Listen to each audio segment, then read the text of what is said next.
sommes devant la maison de Jean-Yves Morel au moment des faits. C'est d'ici qu'a disparu Marilène, en avril 96. C'est une affaire hors norme par le fait que nous avons 2 jeunes filles que nous avons cherchées longtemps, malheureusement.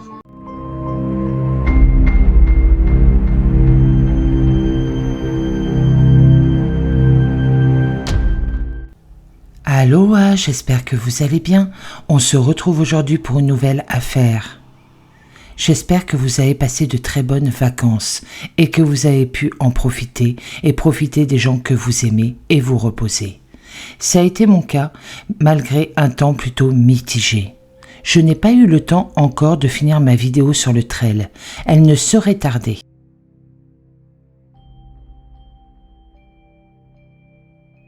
C'est une affaire criminelle douloureuse, que celle-ci, car elle implique des membres d'une même famille, ou des personnes évoluant comme l'auteur des faits, dans la même sphère professionnelle, très pointue. C'est un drame absolu, où 2 femmes vont perdre la vie, fauchées à leur jeunesse par un homme troublé. Revenons donc tout d'abord sur la chronologie des faits, telle que nous la connaissons aujourd'hui, et leur déroulé, point par point, avec les éléments factuels dont nous disposons.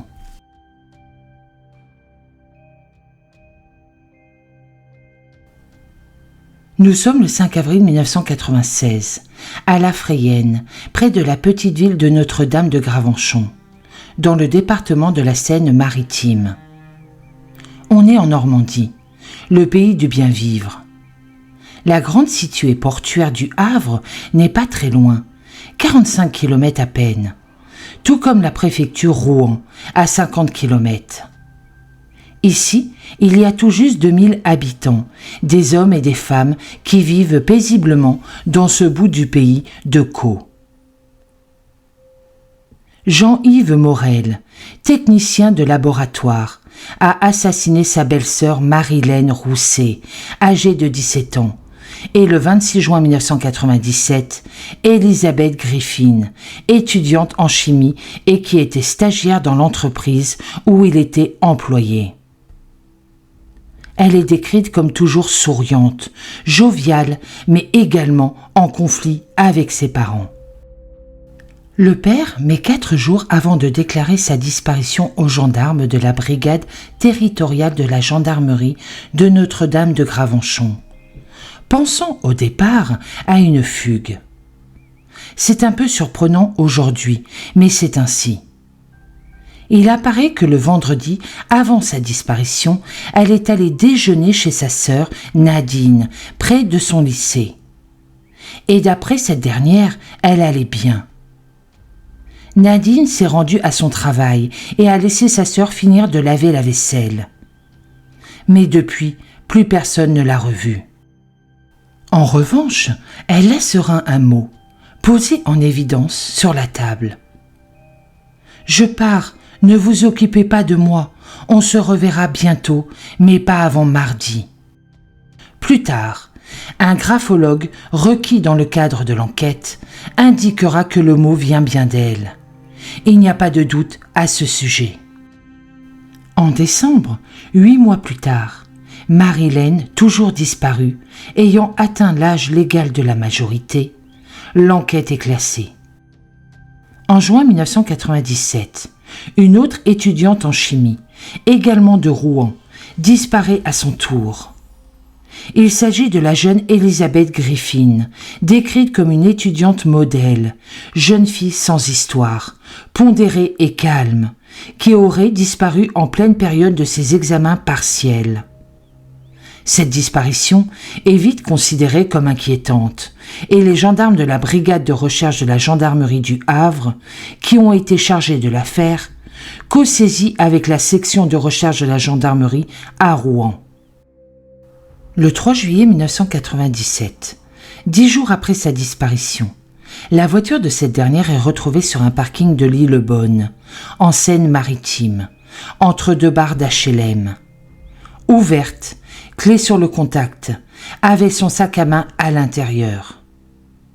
C'est étrange, et cela confirme, hélas, l'inquiétude primaire des enquêteurs de la gendarmerie nationale.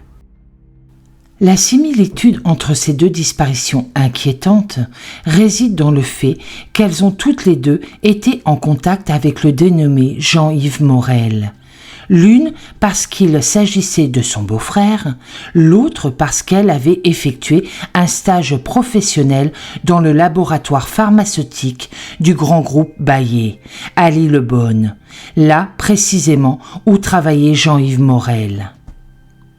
Enfin, et ce n'est pas anodin, il y avait une ressemblance frappante entre les deux jeunes filles, ce qui attirait l'attention des enquêteurs de la gendarmerie nationale. Jean-Yves Morel est d'apparence un homme décrit comme étant Monsieur Tout-le-Monde. Il est marié, habite une petite bourgade de 1600 habitants, travaille chez Bayer en tant qu'aide chimiste.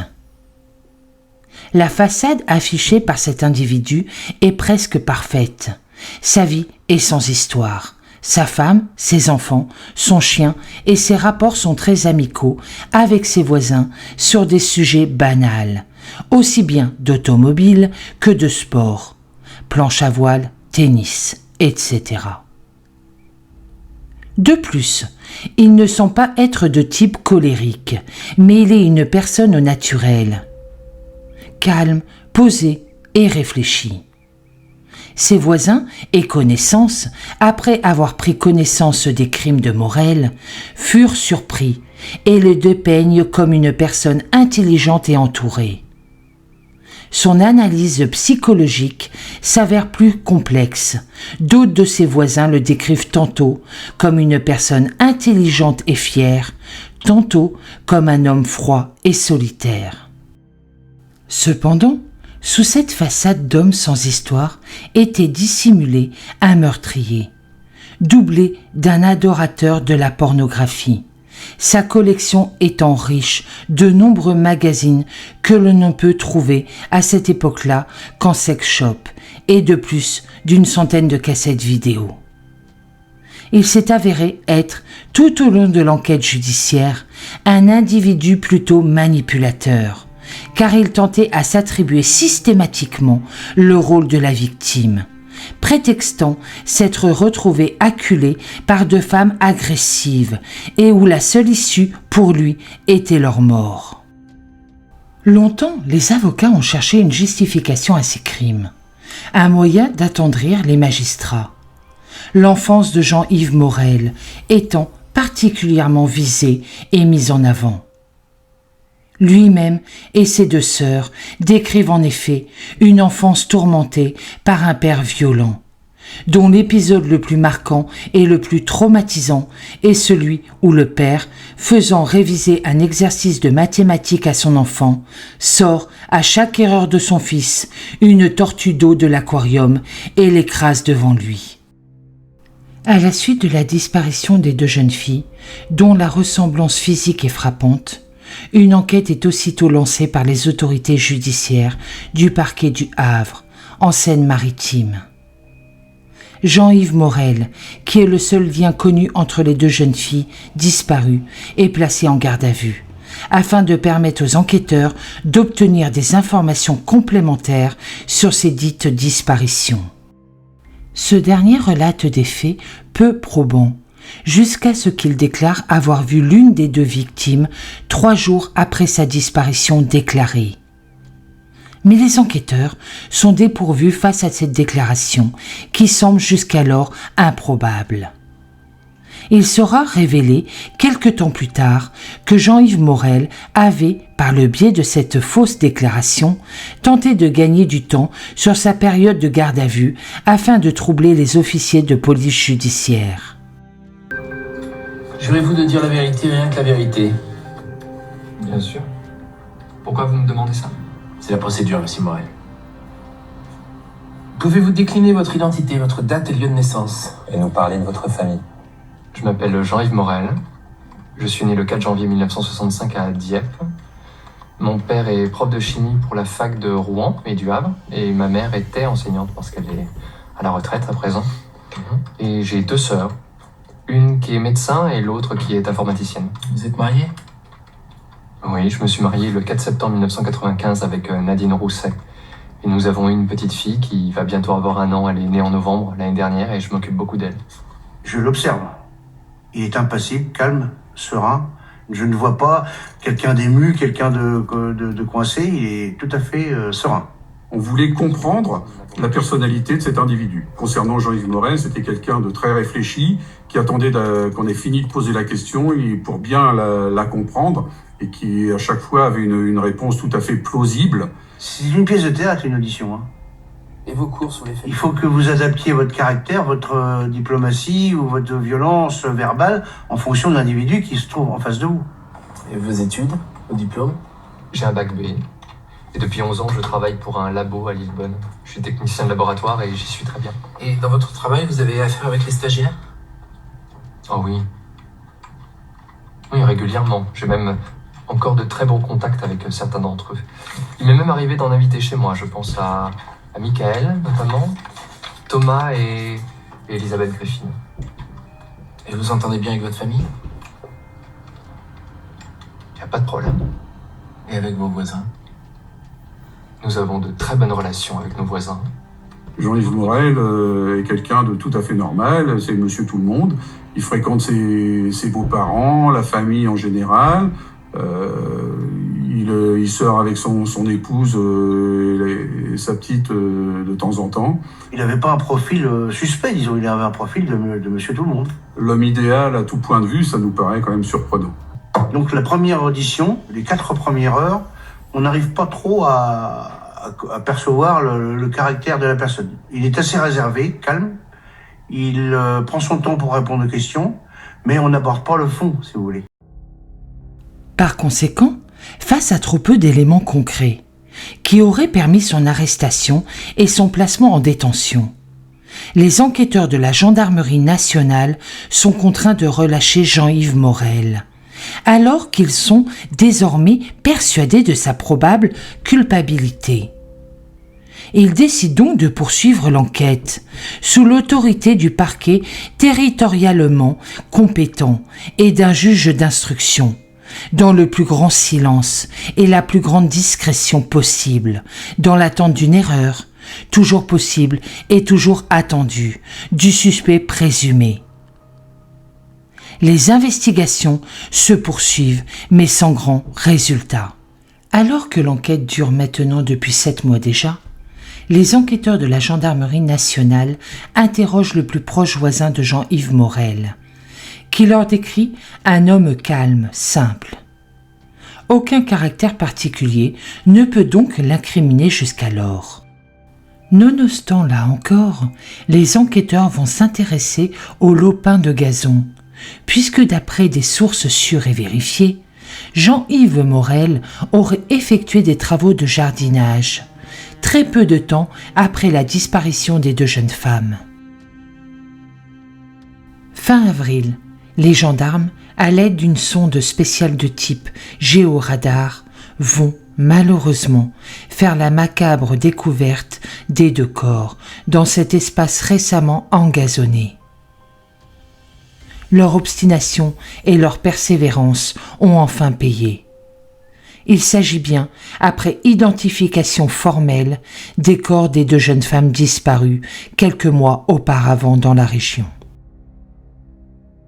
Sur avis des autorités judiciaires, l'intéressé est donc placé en détention dans l'attente de son jugement.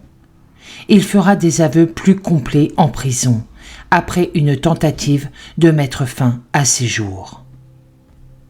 Alors qu'il est jugé pour plusieurs chefs d'accusation, dont l'agression sexuelle et l'homicide avec préméditation sur les 2 victimes, devant la cour d'assises de la Seine-Maritime, Jean-Yves Morel est condamné en février 2000 à une peine d'emprisonnement à perpétuité, sans période de sûreté, pour les agressions sexuelles et les meurtres d'une étudiante de 23 ans et sa propre belle-sœur de 17 ans.